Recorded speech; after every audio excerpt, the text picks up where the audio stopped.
I warmly welcome to all my students and my friends on my YouTube channel High School Grammar. Today we will discuss a very important English lesson, a very important grammar lesson. The lesson is use of let. Today we will discuss what are the uses of let in direct, indirect speech. Let's start today's video. Use of let. सबसे पहले तो हमने ये सीखना है कि late जो होता है ये किन सेंटेंसेस में आता है। लेट का यूज इंग्लिश में इंपेरेटिव सेंटेंसेस में आता है। तो अगर आपको एमसीक्यूज में भी आ रहा है तो आप इसका आंसर सही से करेंगे कि ये इंपेरेटिव सेंटेंसेस में आता है जो लेट का यूज है। अब लेट का यूज जो होता है ना इंग्लिश में, ये दो तरह का होता है। एक लेट जो होता है ये सजेशन के लिए होता है, तजवीज़ के लिए होता है। जैसे हम कहते हैं let us have a cup of tea, let us go for a walk, let us go to the river. तो ये क्या है, सजेशन के लिए। दूसरा जो लेट का यूज होता है ये रिक्वेस्ट के लिए होता है। Let me do my walk, ठीक है, और लेट मी गो होम। तो ये क्या है, रिक्वेस्ट में। तो सबसे पहले तो आपने समझना है कि जो लेट होता है ये इंपेरेटिव सेंटेंसेस में आता है, और दूसरा क्या है कि ये लेट के दो यूज हैं, एक सजेशन के लिए आता है और एक रिक्वेस्ट के लिए आता है। अगर आप लेट के दो यूज को माइंड में रखेंगे तो आपके लिए इसको आंसर करना इंतहाई इजी हो जाएगा। तो सबसे पहले जो चीज़ हम डिस्कस करेंगे वो क्या है, हमारे पास सजेशन है कि लेट को जब हम एज अ सजेशन यूज़ करते हैं तो हम लेट वाले फिक्रों को डायरेक्ट से इनडायरेक्ट में किस तरह से कन्वर्ट करेंगे, बहुत ही इजी और सिंपल ट्रिक से मैं आज आप लोगों को समझाने वाला हूं। तो सबसे पहले जो आपने चेंज करनी है वो सेड की करनी है। आपने क्या करना है कि आपका जो डायरेक्ट में सेड था, जब आप उसको चेंज कर रहे हैं, इनडायरेक्ट में कर रहे हैं, तो सेड को आपने या तो सजेस्टेड में कर देना है या फिर प्रपोज्ड में कर देना है। दोनों में से किसी एक में आप चेंज कर सकते हैं। दूसरी आपने इन्वर्टेड कॉमास की चेंज करना होती है, जो कि आप हर चाहे असर्टिव कर रहे हो, इंट्रोक्टिव कर रहे हो, कौन सा टेंस को भी आप चेंज कर रहे हो, तो आपने पहले तो सेड को चेंज करना होता है, दूसरा आपने इन्वर्टेड कॉमास को चेंज करना होता है। इन्वर्टेड कॉमास जब आप लेट में सजेशन वाला पार्ट कर रहे हो तो ये दैट में चेंज होते हैं। अदरवाइज हमने ये सीखा है कि इंपेरेटिव सेंटेंसेस में हम इन्वर्टेड कॉमास की जगह टू यूज करते हैं, लेकिन इंपेरेटिव सेंटेंसेस में लेट के यूज करते हुए जबकि आप उसे सजेशन के तौर पर यूज कर रहे हो तब आपने इन्वर्टेड कॉमास को टू के साथ चेंज नहीं करना, बल्कि आपने दैट के साथ जो है वो चेंज करना है। फिर जो वर्ड लेट अस आ रहा होगा आपने क्या करना है, उसको या तो दे शुड में चेंज कर देना है या फिर आपने उसको वी शुड में कर देना है। तो आपने यहाँ पे कोई आपने ये नहीं देखना कि अस आया तो आपका ये फर्स्ट पर्सन है, अकॉर्डिंग टू आपने सब्जेक्ट करना है। तो यहाँ पे आपने ऐसी मिस्टेक नहीं करनी। अक्सर स्टूडेंट्स को दो मिस्टेक करते हुए यहाँ पे पाया गया कि वो ये समझते हैं कि इंपेरेटिव सेंटेंस है तो वो इन्वर्टेड कॉमास की जगह दैट की बजाय टू ले आते हैं। दूसरी मिस्टेक क्या करते हैं, वो लेट अस। अब अस उनके पास जो आ गया है ना, फर्स्ट पर्सन है, फर्स्ट पर्सन की ये ऑब्जेक्टिव केस है, तो इसको अकॉर्डिंग टू सब्जेक्ट करके जो है वो अपना आंसर जो है वो रॉन्ग करके आ जाते हैं। तो आपने इन दो मिस्टेक से हर सूरत में बचना है। ये हमारे पास इसकी कुछ एग्जांपल है, हम इसको करने की कोशिश करते हैं। तो हमारे पास जो फर्स्ट एग्जांपल वो क्या, he said let us go to the river. अच्छा, जब लेट आ गया तो आपने किस तरह से आइडेंटिफाई करना है कि ये सजेशन है या ये रिक्वेस्ट है। आप फिक्रे पे गौर करें। ही सेड, उसने कहा, let us go to the river, चलो हम रिवर की तरफ चलते हैं। तो ये रिक्वेस्ट नहीं की उसने बल्कि सजेशन किया है। और दूसरी निशानी में आप लोगों को बताता हूं कि किस तरह से आपको पता चलेगा कि ये सजेशन है या रिक्वेस्ट है। अगर वर्ड लेट अस आ रहा हो ना तो इसका मतलब है कि ये सजेशन है। अगर लेट मी आ रहा हो या लेट हिम आ रहा हो तो इसका मतलब है कि ये रिक्वेस्ट है। तो आपने ये चीज अपने माइंड में रखनी है, इसके अकॉर्डिंग आपने अपना आंसर कर लेना है। तो हम कैसे करेंगे, चूंकि ये आपकी सजेशन है तो सबसे पहले आप ही सेड को किस में चेंज कर देंगे भला, सजेस्टेड में। किस में चेंज कर देंगे, ही सजेस्टेड।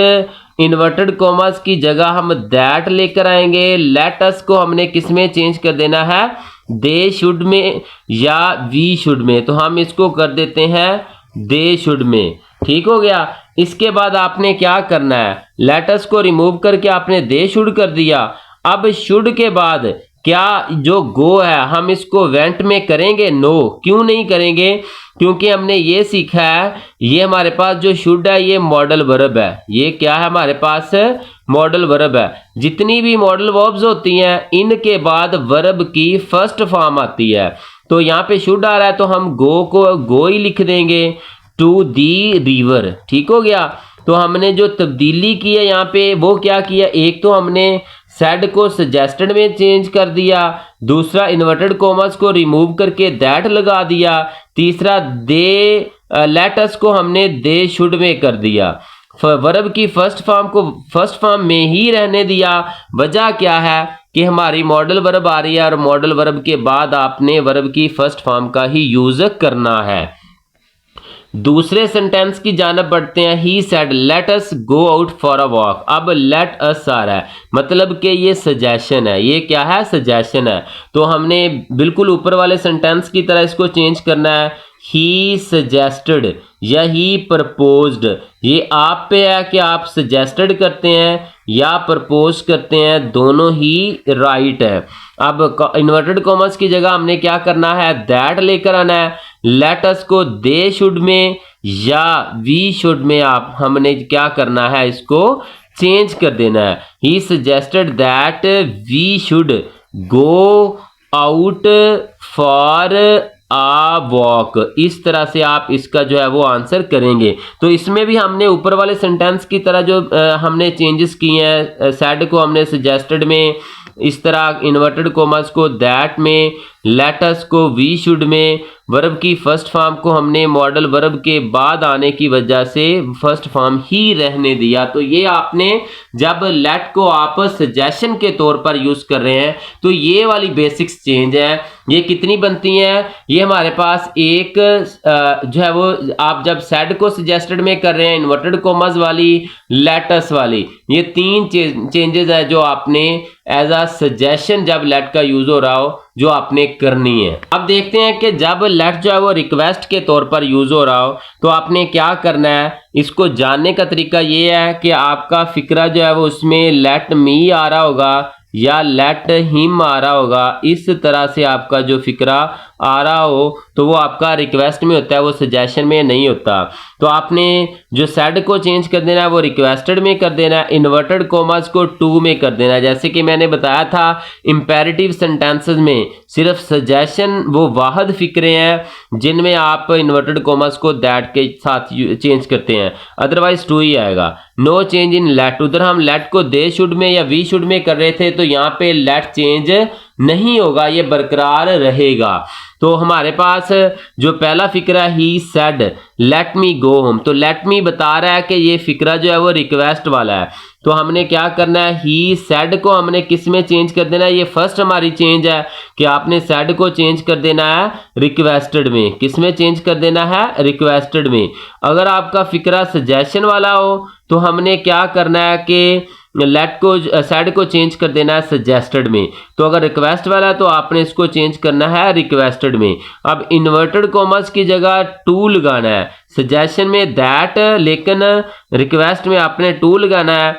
लेट को हमने बरकरार रखना है। Me first person according to subject, तो हम क्या लेकर आएंगे? ये फर्स्ट पर्सन जब आपके सब्जेक्ट के अकॉर्डिंग चेंज होगा तो लेट हिम, चूंकि ये ऑब्जेक्टिव केस है तो हम जब ही की ऑब्जेक्टिव केस लेकर आएंगे तो वो हिम है, ही की, इसलिए हम यहाँ पे हिम लगा देंगे, लेट हिम गो होम। अब फिर हमने वर्ब की फर्स्ट फॉर्म को चेंज नहीं किया। वजह क्या है कि ग्रामर का रूल है कि लेट के बाद भी वर्ब की फर्स्ट फॉर्म ही यूज होती है। लास्ट वाले फिक्रे को हम देखते हैं। ही said let me do my walk, तो लेट मी सजेस्ट कर रहा है, ये हमें बता रहा है कि ये वाला फिक्रा जो है ये आपका रिक्वेस्ट में आता है। तो हमने वही चेंजेस करनी है। ही लिखा, सेड को हमने किस में चेंज कर देना है? रिक्वेस्टेड में कर देना है, क्योंकि ग्रामर का रूल है कि जब आप लेट का यूज आपका रिक्वेस्ट के लिए तो आपने सेड को रिक्वेस्टेड में कर देना है, कॉमर्स की जगह टू लिखना है, लेट को बरकरार रखना है। Me according to subject him आ जाएगा,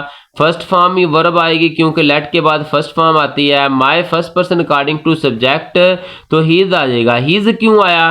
क्योंकि माय यहाँ पे आपकी पोजेसिव केस है। कौन सी केस है? पोजेसिव है, और है भी ये फर्स्ट पर्सन है। कौन सा पर्सन है? फर्स्ट पर्सन है, तो आपने क्या करना है, first person according to subject ये है, इसकी पॉजेसिव केस हमारे पास हीज बन रही है तो हम हीज वॉक लिख देंगे। ठीक है, ये बेसिक सी थोड़ी सी चेंजेस है जो आपने लेट के यूज में करनी है। उम्मीद है कि आप लोगों को ये दोनों बेसिक चेंजेस का पता चल गया होगा। तो आखिर में आपने क्या करना है कि चैनल को सब्सक्राइब करना है ताकि आपको हर आने वाली वीडियो का नोटिफिकेशन मिलता रहे।